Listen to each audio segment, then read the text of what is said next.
safe the car is in a controlled manner.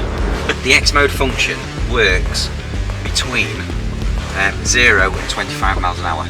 X mode in a Subaru does not allow you to damage the vehicle. Start protecting you and looking after you again.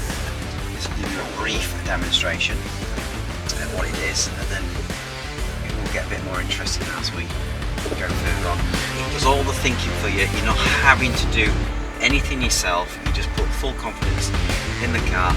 We come to the top of the hill, let the car take over. If I take my foot off and then we're just trusting the car, feel like you've got control, and then just release your brake now. Just release your brake, let the car do what it's doing. You can have to, the driver and the occupants in control.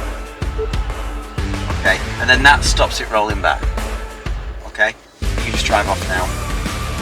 Just that sheer starting from 0 there, not many cars can set off.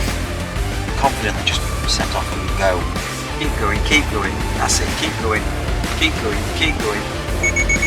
That's it, keep going. That's just, it was working, wasn't it, to get up there? Yeah, but normally be at the bottom and be giving it a hell of a run up. Yeah. Really.